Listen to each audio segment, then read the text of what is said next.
All right, y'all already know what it is, baby. We have made it to another five-star matchup, man. 6-0 Philadelphia Eagles versus the 2-5 Steelers. And man, let's jump right into this thing, man. The first matchup, man, we are talking about how does a Pittsburgh Steelers team that's 2-5 currently match up with the Philadelphia Eagles team that's undefeated. How do they close that gap? Well, it's important that they win these particular matchups, man. That first one being Cam Hayward versus Landon Dickerson. Now, plenty of people know Landon Dickerson, man. He was the high pedigree draft pick out of Bama.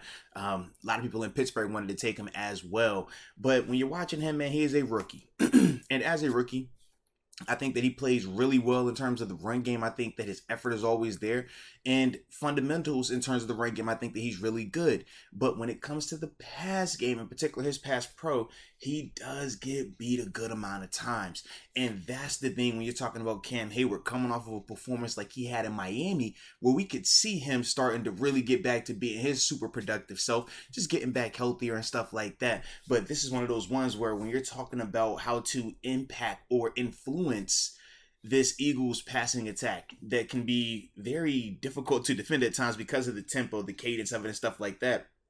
This matchup right here, man, gets some interior pressure, not allowing Jalen Hurts to feel comfortable in the pocket. This is one of those matchups, man, where we feel like we have to win it, man. So that's why it starts out at the top, baby. Super, super important. But now time for that second matchup, baby, which is our inside linebackers, the trio. I'm talking Miles Jack, Devin Bush, and Robert Spillane versus Dallas Goedert. Now, Dallas Goedert is the tight end for the Philadelphia Eagles, and he is really good. Think about how we view Pat Freiermuth, right? Athletic, good size, speed, combat catchability, run after catchability. Dallas brings you all of those things, all right? And he was a big reason in terms of his growth and development in terms of why the Eagles moved on from Zach Ertz a year ago. So when you're talking about Dallas, we understand what type of beast that is in its own right. But of course, our inside linebackers have been playing extremely well, not just in the run game, but also in coverage. We talked about last game highlighting Devin Bush and some of his coverage elements, man, him matching up with Tyreek Hill. And it's critical to understand this specific matchup in terms of the inside linebackers versus the tight end, because when we run our two-man defense where we have both our safeties high and everybody else is man-to-man underneath, we're going to get these linebackers on Dallas Goedert. When we do some of our cover one stuff and we want Mika being that middle field or low hole player reading routes and jumping stuff, that's going to put these inside linebackers on Dallas. So those are the elements where they're going to have to really match up and just hold their own, man, win their fair share, because Dallas is definitely a good player, but we should be able to have some success as well in that particular matchup right there. So that's why that is number 2 on the list. At number 3, we got to talk about this interior offensive line for the Pittsburgh Steelers. Mason Cole, James Daniels, Kevin Dotson versus, you know, the homie Javon Hargrave, a.k.a. J-Wob. Gotta love Jay Wobble, man. Big time supporter of him, man, what he's been doing since joining the Eagles. But then also Fletcher Cox, man. We know he is the all-pro, all-world interior D lineman who is super duper productive, man. This is, you know, when those two guys paired up, man, it really took their games to new heights, so to speak, man. But they generate a ton of pressure, a ton of just playmaking right from the interior part of their defensive line. These two guys in particular, man, they fly off the ball. They get in the backfield versus the run. They pick off pullers. They're also really dynamic in terms of winning one-on-one pass rush. So when you're talking about our interior offensive line, yes, they're going to have their hands full with these two players specifically. But as long as they're working together and they're on the same page communication-wise, they will be able to hold their own in certain elements. Now, I'm not gonna sit here and act like these dudes aren't beasts in their own right, man. But I do feel like the way Mason Cole's been playing this year, man, you see the stats, man. He has not given up a ton of pressures or a ton of sacks, man. This dude has been really good. James Daniels starting to continue to get in, you know, that level of what we were expecting from him from a contract standpoint. And Kevin Dotson obviously continues to improve on a week in and week out basis, man. But those guys are going to have a big time challenge, man. But if they can keep this competitive, man, this helps the Steelers out in a major way. All right, now at number 4, we're going to stick with this offensive line, but now we got to move to the outsides.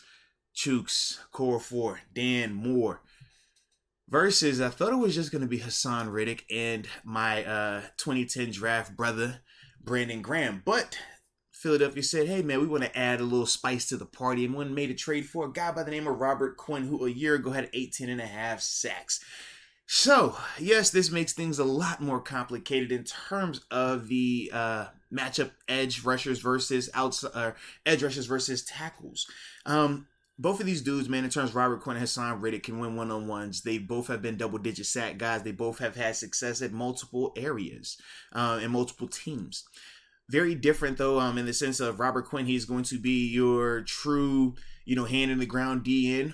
Or Hassan Reddick, they play him as a Sam linebacker, but they walk him up to the line of scrimmage and essentially rush him off the line, no different than if he was a 3-4 outside linebacker. So you're still going to get very similar rushes in terms of what these guys, Chooks and Dan, have been seeing this season, but these guys are very productive. These guys have a speed element in terms of Hassan Reddick. Nice bend on him.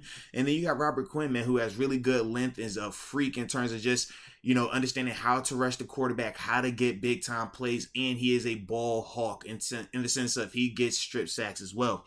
So those two dudes, man, they're special, man. They're special in their own right. But Chooks and Dan, man, let's not act like they haven't been holding their own at times this season, man. They've been matched up with some pretty good players in their own right as well. But the thing that I'm liking about both of these guys is their effort, man. Even when they are physically not the favorite in a matchup, their effort has been making up for it. Their technique and fundamentals have been making up for it. And they're going to have to be locked in for 4 quarters this week, man, because these two dudes win, and they win a lot. So let's keep our eyes on that one, baby. And now it's time for the 5th and final 5-star matchup. And I am super excited about this one because we're talking about the young quarterback, Kenny Pickett. Absolutely. Nah, baby, we ain't running a high. We right back at you, baby. Come on. Now, Kenny Pickett versus this Eagles secondary. Now, this is a very veteran, very talented, very productive Eagles secondary. They have high-end talent. You talk about Darius Slay. They have very proven veteran players, a guy like James Bradbury. They have really talented youth as well, and Avonte Maddox, held to Pitt. But with that, man, when you pair those type of guys with, and I can't forget Chauncey Gardner as well, man. CJ Gardner Johnson, excuse me. He's another guy, that can get after it, man, in terms of being an irritant when he's on the field, but also his ability to create turnovers. Man, but when you couple those guys with their pass rush, man, it's the perfect storm because they are already good in their own right where they can cover a little bit longer than what's needed. But then when you factor in the fact that quarterbacks are having to get the ball out faster because of how good this Eagles pass rush is, it's been a perfect storm for those guys, man. And for Kenny, we understand, man, he is an aggressive quarterback in certain elements, man, but we can also see his growth and development.